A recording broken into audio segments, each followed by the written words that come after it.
Hi guys, FrostFangs here, and welcome back once again to another Smite video. Today I'm going to be playing Izanami Matron of the Dead on Joust. Now we've got an 8-second queue there.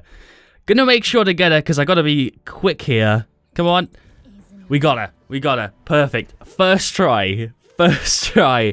Now the build I've got with her isn't crit related, and when I made my first video with like the quick 4-minute reveal or whatever, I thought she was going to be the type of hunter that I would build full critical. I don't. I think she works with the build that I'll show you in a minute, which doesn't actually have a single crit item in it depending on who you're going against. So Izanami, Nisha, and Raijin really would like this Nisha to go a bit tanky because Raijin is super squishy. I never realized until I played these past couple days against a few Raijins that he's really easy to kill.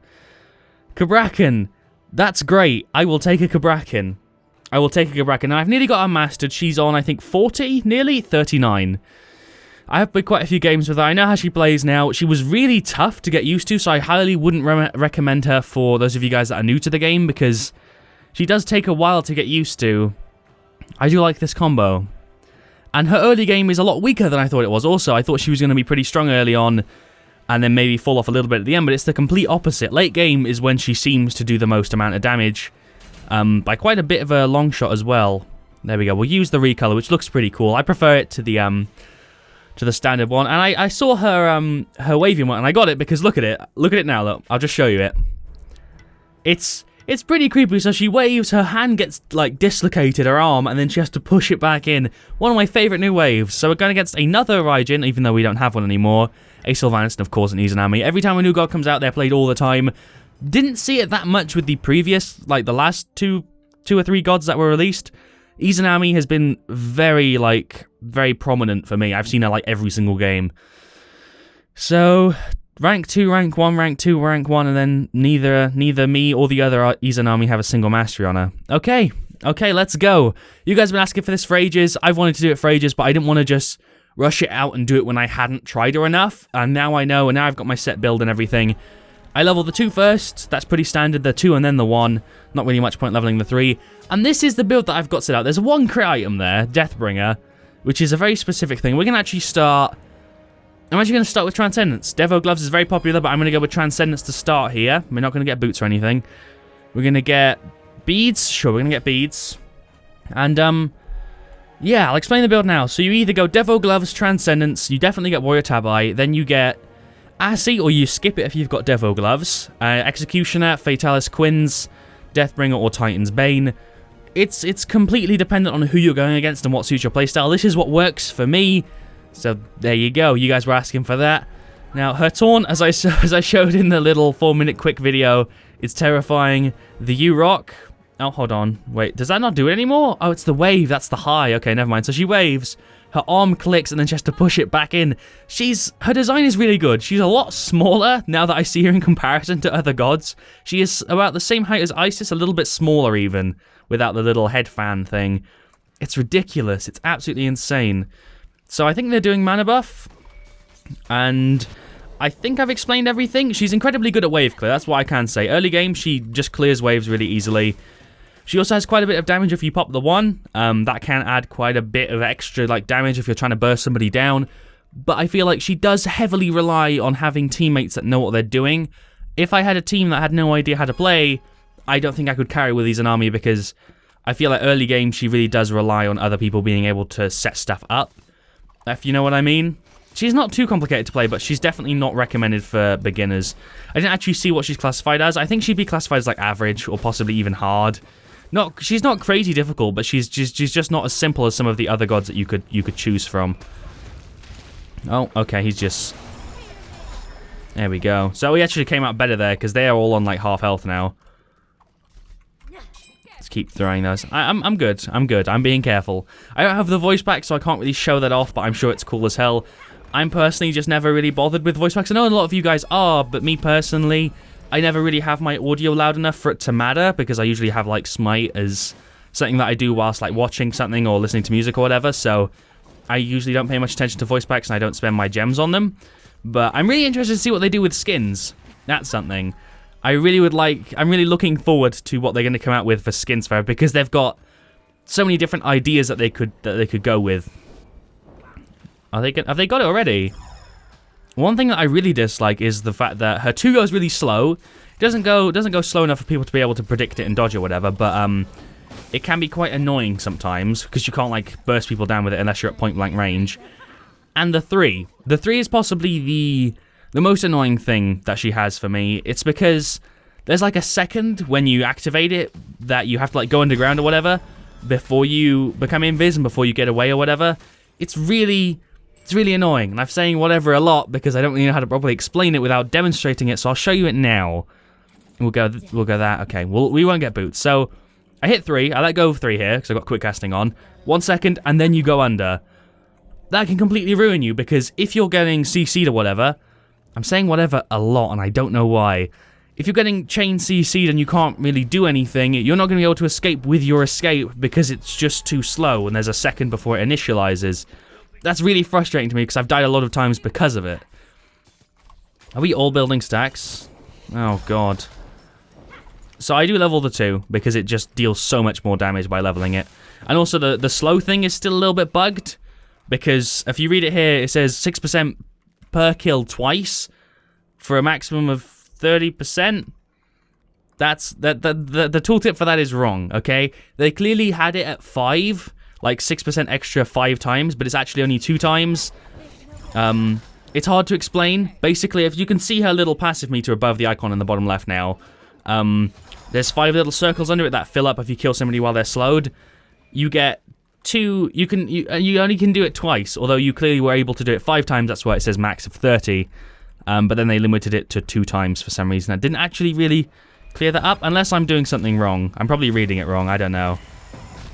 And there's her ult. Her ult was also a lot more underwhelming than I was expecting. I was expecting her ult to be something that would be kind of an annoyance because you'd get CC'd and then you'd pop the ult and you'd just wreck somebody. But it actually doesn't deal that much damage, which I guess I'm kind of happy for because you don't have to worry about Izanami's ult that much. I think the main thing for her is her basic attacks are very different than any other god we've had. Her kit's pretty cool and her design is just awesome. Favorite part for me has got to be the design of her character. It just looks fantastic. Jesus. So there we go. There's that 1 second. We got away though. Pop the ult. Oh, he Aegis it. He Aegis it. There we go. It's just so easy to kind of avoid. If you're in the middle of the ult, you're probably not going to be able to run out of it. But you can Aegis, you can do whatever. And in the end, late game, it deals tons. But early game, you don't deal that much. 250 isn't that much damage at the moment. We can fully go for Warrior Tab by now. I'm going to go Asi, Executioner, Fatalis, and Quinn for this one. I'm not going to get crits. I'm not really going to get pen. I'm just going to go kind of all in with attack speed and whatever. Because that works. Because I can have like 2 of my scythes out at the same time. Or my sickles. They're sickles, aren't they? I'm pretty sure they're sickles. She's very good in team fights, though. That's why I'd say she's the best, because she can just put out, like, constant damage in a line.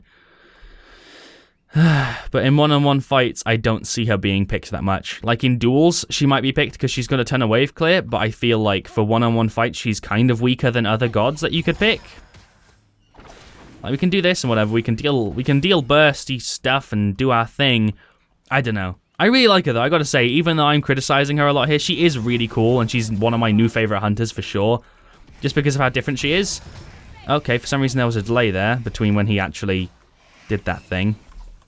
There we go. Okay, I'm gonna back again. They all ulted then. Are we good? Are we good? Okay. We'll start going towards Asi.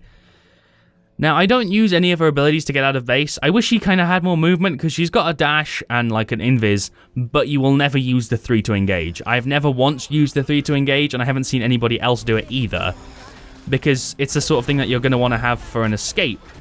It doesn't really make sense to use it to engage. Oh my god, there's another one of those. A freaking Aegis all the time. There we go. That's 2. Nice. As I said, I'm criticizing her a lot here, but I do absolutely love her. She's a ton of fun to play. My new favorite hunter, to be honest. My new favorite hunter because of how fun she is. Not because I think she's, like, overpowered or anything. I just feel like she's a lot of fun to play. Here we go. We're nearly fully stacked, so we are pretty fed, to be honest. We're doing a good job of, like, clearing waves and that sort of thing. I would like to go in on him here, but I don't think he's going to take the bait. He's got to be pretty dumb to go in right now. Oh, God. Oh, we beads that perfectly. We beads that perfectly. I wish I didn't have to do that.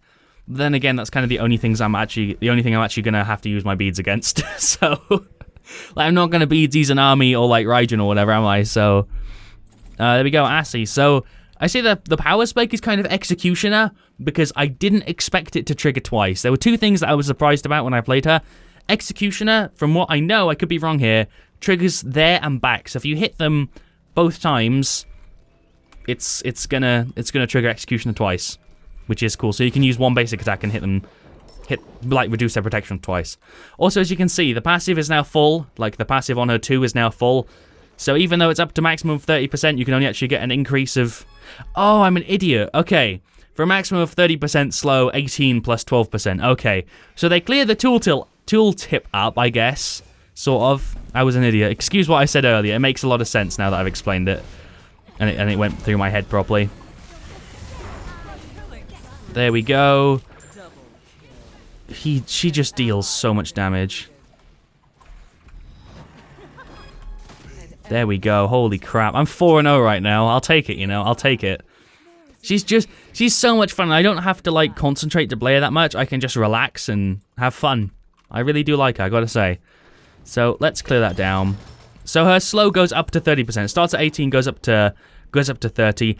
I got confused because I thought they originally had it as 5. That's why there was 5 balls at the bottom under our passive meter.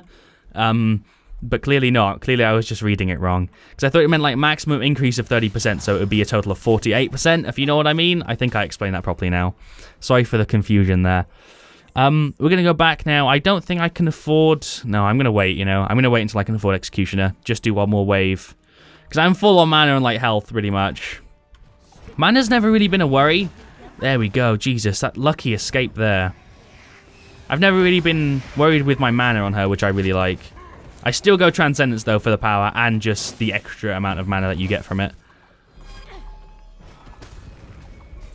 Can we throw that there? Okay, too slow. Let's back and get Executioner, and we'll see if it procs twice.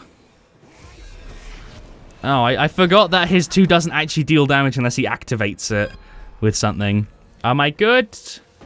Indeed I am. We're good. Executioner, there we go. Executioner's got to be one of my favorite items for her. So is Assy. They work so well. Hascent Fatalis, again, another item that is just kind of essential. It's not really like you can play without it, but I feel a lot more comfortable in fights with it, so... Oh, come on. Oh, come on. Oh my god, they're both going to get away by, like, nothing. I mean, I got the Sylvanas, right? I would have got all 3 of them if they tried to fight, though. But look at how fast she goes through waves. It's like an automatic Rama 1 that hits twice for half damage each time. And these guys let me get the buffs and everything. They're just super nice. Jesus Christ. I'm kind of speechless because she is really fun. And now that I'm fed, it's a little bit unfair. I'm 6 kills up here, so they are all like 3 levels under me here. I don't think she's overpowered at all. I don't really think she's going to get a big nerf. I don't think she's going to get a big nerf. She could even get a buff. I doubt it, but she could. I don't think she's going to be nerfed. I'm going to say that, and then she's going to get nerfed, probably, knowing how bad I am with those sort of things. I guess I can take this. She does kind of just shred through multiple enemies, though. That's why I feel like she's really good in team fights. Because I think we can have 2 of them out now, pretty much. Yeah, we can have it pretty much constantly now. And that slow is ridiculously heavy. Oh, I didn't get... The tower didn't want to kill me there for some reason. I think it was focused on him, clearly. Oh my god, she is low as hell. Did she get both of them? No, Izanami's still alive. No. She's not very good at pushing towers. Oh, she has to be very close to hit it twice, that's the thing. Like, without popping your 1, you have to be incredibly close to the objective to hit it twice. Like, see, from the normal distance, we're only hitting that once. We have to get all the way this close before we can start hitting it twice. It's kind of annoying. But it obviously makes sense. Oh my god, we actually just picked her up. Oh, I don't even know how to feel about that. I want Raijin to... There we go. Oh, I wanted him to... Wait, has he got protections? No. I thought he would take more damage. So I'm I'm going to get Fatalis. I'm going to get Quinn's. Going to stick with the build I wanted to go with originally and get a sprint. Cabrakan is ridiculous. He's like, he started off with Soul Reaver, so props to the goddamn Cabrakan. Yeah, I think I've given all my thoughts on Izanami. I'll just give you the definitive answer. Super cool. I really like her. Got a few issues that are kind of annoying. Other than that, I'd like fun out of 10. Fun out of 10. I was gonna say 9. 9 out of 10 if you want, or fun out of 10. Fun out of 10 is the best answer because rating gods is kind of silly. Let's go Quinn size. 8 and 1. I'll take it. My elo's probably just super low because I lost like a ton of games when I first started playing her because she, as I said at the start, she is pretty difficult to get a hang of. But now we got Fatales, which makes her pretty ridiculous, just to put it simply. So here we go. We'll take this thing down. I'll pop the 1 just for the ridiculous attack speed increase. There we go. This is completely balanced. There we go. Ended the fight on full health. Then again, as I said, like I am stupidly fed here. Here we go. Oh, I could totally go in from behind here. That sounded filthy. Oh, see, we hit it with it, and we'll start just chewing this guy down here. Oh, that didn't actually work. There we go. Oh my god. Oh no, he's so low. Jesus Christ, I really wish he'd have popped that then. I think we win. I'm pretty sure we win. And there we go. I don't build a crit. I thought I would. Crit could work with her, but for me, as I've said before, when I play hunters, I do kind of main them and mages as well. I feel much safer going attack speed because then I don't feel as screwed over per shot if I miss. So I'll show you guys the stats for those of you that are interested. I think we ended that on 9 and 1. I have to wait and see. First win of the day. So she is now very close to being mastered. And we ended 10 and 1. I'll take it, you know, player damage 15k. What a goddamn match. Bit messy at the start, bit of a messy explanation overall. But thank you guys for watching. Leave a like if you've enjoyed. Let me know your thoughts on Izanami in the comment section down below. I'll see you guys all soon, and as always, stay frosty.